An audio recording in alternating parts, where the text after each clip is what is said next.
Friends, എല്ലാവർക്കും ബീനാസ് കിച്ചണിലേക്ക് സ്വാഗതം. നമ്മൾ ഈ ക്രിസ്മസിന് നല്ലൊരു ഹലുവയും കൂടി ഉണ്ടാക്കുന്നുണ്ട്.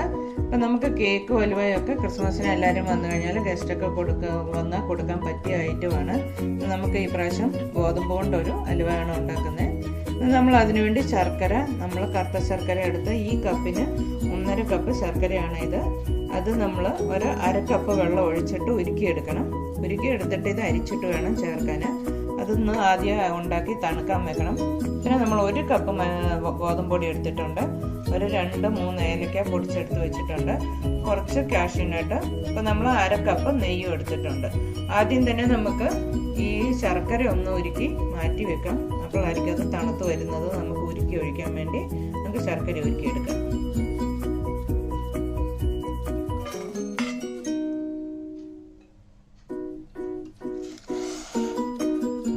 ശർക്കര നല്ലതുപോലെ മെൽറ്റായി കഴിയുമ്പോൾ നല്ലപോലെ ഒന്ന് തിളച്ച് കഴിഞ്ഞിട്ട് വേണം ഓഫാക്കാൻ. പിന്നെ ഇത് അരിച്ച് എടുക്കാവുള്ളൂ. ശർക്കരയ്ക്കകത്ത് ചെറിയ കല്ലുകളൊക്കെ കാണും. നമുക്കിത് തിളപ്പിച്ച് മാറ്റി വെക്കാം. ശർക്കരയൊക്കെ ഉരുകി നല്ലതുപോലെ തിളച്ച് വന്നിട്ടുണ്ട്. ഇപ്പം നമുക്കിത് ഓഫാക്കി മാറ്റി വെക്കാം. ഒന്ന് തണുത്ത് കഴിഞ്ഞിട്ടേ നമുക്കിത് അരിക്കാൻ പറ്റുള്ളൂ. അല്ലെങ്കിൽ നമ്മുടെ അരിപ്പയൊക്കെ ചൂടോടെ കൂടി ശർക്കര ഒഴിക്കില്ല. അപ്പം നമുക്കിനി നെയ്യൊന്ന് ചൂടാക്കി കാഷ്യൂനട്ട് വറുത്തെടുക്കാം.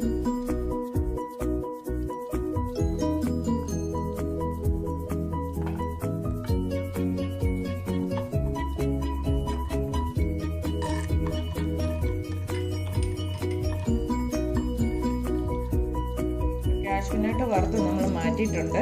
അതിനകത്തോട്ട് നമ്മൾ ഗോതമ്പ് പൊടി ചേർത്ത് കൊടുക്കുകയാണ്. ഇതൊരു സ്ലോ ഫ്ലെയിമിലേ വെക്കാവുള്ളൂ, ഇല്ലെങ്കിൽ പെട്ടെന്ന് കരിഞ്ഞു പോകും. ഇത് നല്ലതുപോലെ ഗോതമ്പ് പൊടി നല്ല ഒരു ബ്രൗൺ കളറാകാൻ തുടങ്ങുമ്പം വേണം നമ്മൾ ശർക്കര ഇതിനകത്തോട്ട് ഉരുക്കി ഒഴിക്കാൻ. അപ്പോൾ സ്ലോ ഫ്ലെയിമിൽ വെച്ച് നമുക്ക് ഈ ഗോതമ്പ് പൊടി ഒന്ന് നല്ലതുപോലെ ഈ നെയ്യിൽ വറുത്തെടുക്കാം. നല്ലതുപോലെ മൂത്ത് കഴിയുമ്പോൾ നല്ല മൂത്ത നെയ്ക്കകത്ത് പൊടി മൂത്ത മണം വരാൻ തുടങ്ങുമ്പോൾ നമുക്ക് മനസ്സിലാവും.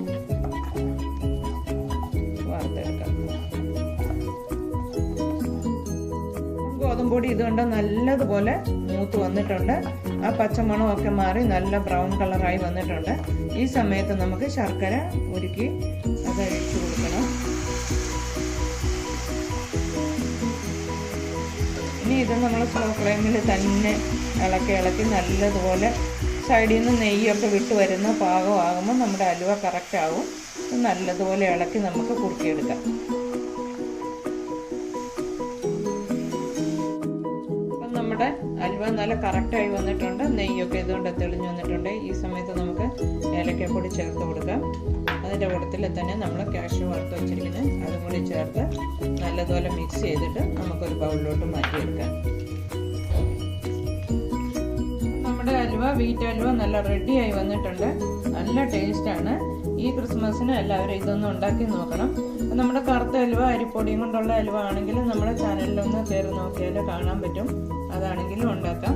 അപ്പം നല്ലൊരു റെസിപ്പി ആയിട്ട് പിന്നെയും വരാം.